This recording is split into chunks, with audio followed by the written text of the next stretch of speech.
Hello everyone and welcome to our presentation. My name is Aakarsh Srivastava and I'm here with my partner Aditya Gupta. Today we'll be presenting our project, a Spark architecture case study and factorial assembly demonstration.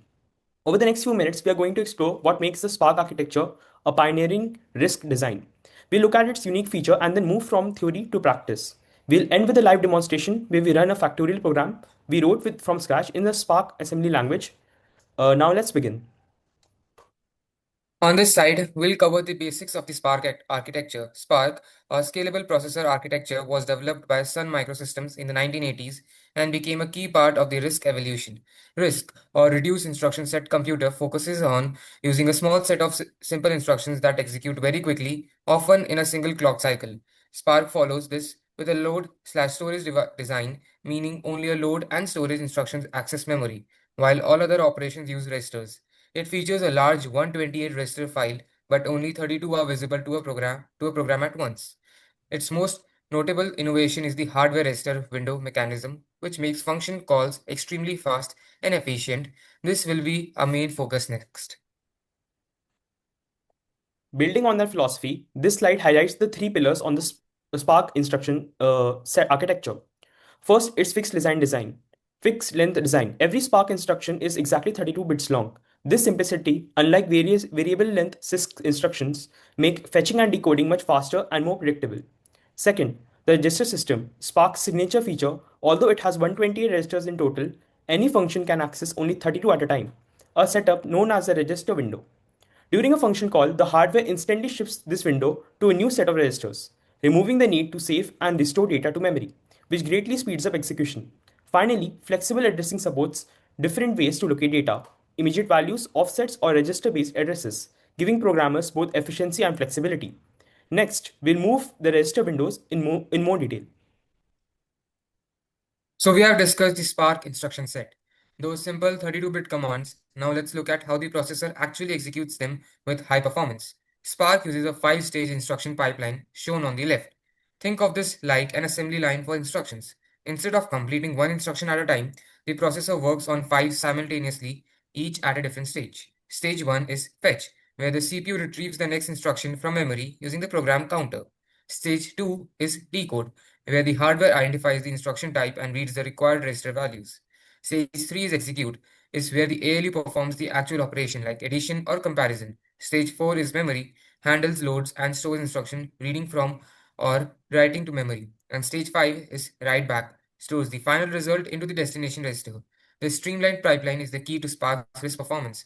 On the right, the data path diagram illustrates how all these components, the registers, ALU, and multiplexers work together to keep the pipeline flowing efficiently. We just discussed the 5-stage pipeline, and that design leads directly to our first advanced feature, instruction level parallelism, or ILP.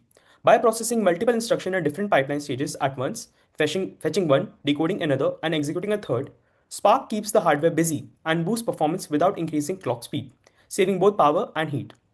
But that's parallelism within a single core. To scale further, Spark evolved with a multi-core and threading seen in its Ultra Spark processor, like the Niagara series. This introduced thread-level parallelism, allowing multiple software threads to run on a different core simultaneously, a huge advantage for servers handling thousands of concurrent tasks. Finally, Spark added a vector extension through its visual instruction set, or VIS. This enabled SIMD, single instruction multiple data, where one instruction processes many data elements at once, like brightening thousands of pixels together in a photo. This technique delivers massive speedups in a multimedia and is foundational in modern AI workloads. We just covered the 5-stage pipeline, and that design leads to our first advanced feature, instruction level parallelism in or ILP. By processing multiple instructions at different pipeline stages, fetching one, decoding another, and executing a third, the processor performs several tasks at once. This boosts performance and throughout without increasing clock speed, helping reducing both power and consumption and heat. But that's what parallelism within a single core. To push performance further, Spark introduces multi-core and threading, especially in its ultra-spark processors, like the Niagara family. This enabled thread-level parallelism, where multiple independent software threads run simultaneously on different cores, a major advantage for servers handling thousands of concurrent tasks. Finally, Spark added vector extensions through its visual instruction set or VIS.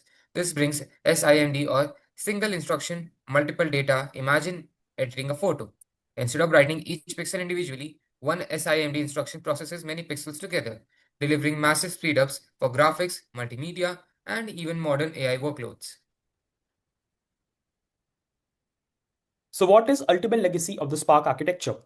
The timeline on the left shows Spark evolution through the 2000s, a steady climb from single-core chips to powerful multi-core, multi-threaded processors built for server-class reliability and performance.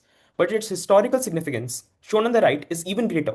In the 1980s and the 90s, Spark provided that the RISC philosophy, simple instruction, clean pipelines, and its register windows could outperform traditional complex architectures. It powered Sun Microsystems, high performance workstation, and later Oracle's enterprise servers. In the competitive landscape, Spark was simpler and more elegant than x86, and far more performance focused than ARM, which prioritized energy efficiency. And perhaps its most enduring impact is how its open design philosophy helped inspire today's open source RISC-V movement.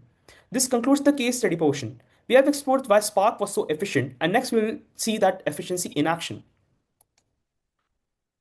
We'll now move into part 2, the practical demonstration. To do this, we have written a Spark assembly program that calculates the factorial of a number.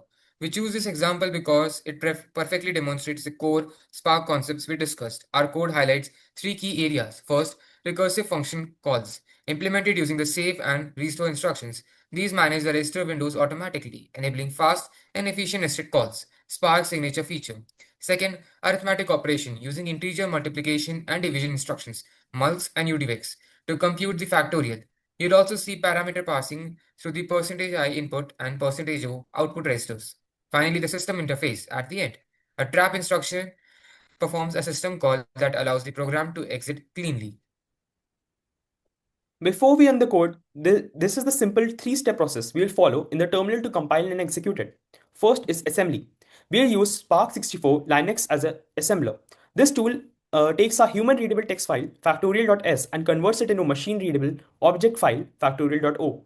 Second is linking. We'll then use id, linker, command to take that object file and link it to final executable binary, which we are naming factorial. This is the file that the processor can actually run. Third is simulation. Finally, since our laptops aren't Spark machines, we use the QEMU Spark 64 static simulator. This command will emulate a Spark 64 processor, load our factorial program, and execute it. As you can see, we'll be calculating the factorial of 5, so we expect to see the result 120. Okay, uh, this is our assembly code. I will point out three key features we have discussed in our slides. You can see our factorial function here. Factorial function here.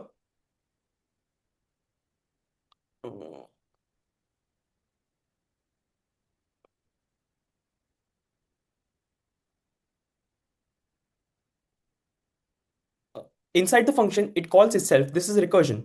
Second, register windows. The function starts with save and ends with restore. These are special Spark instructions that manage the register windows, making that recursion fast. Third, the system interface. At the very end, we use the trap instruction. This is a system call that lets us write the final answer to the screen and exits the program. That's all we need to see. Now I'll run the command from our slide. This one command will assemble, link, and run the program in the QEMU simulator.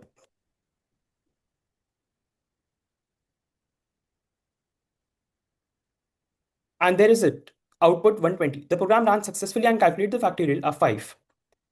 As you saw in the live demo, our program assembled, linked, and executed successfully. We passed the number 5 and the simulator returned the correct result 120. This demonstration brings us to our conclusion, the bridge from architecture to execution. Our case study showed Spark's clean RISC principles, simple instructions, efficient pipelines, and systematic register management. Through our factorial program, we connected theory to practice, showing how features like register windows enable real-world recursion and computation. Overall, Spark's architecture stands as a pioneering example of efficient and elegant processor design.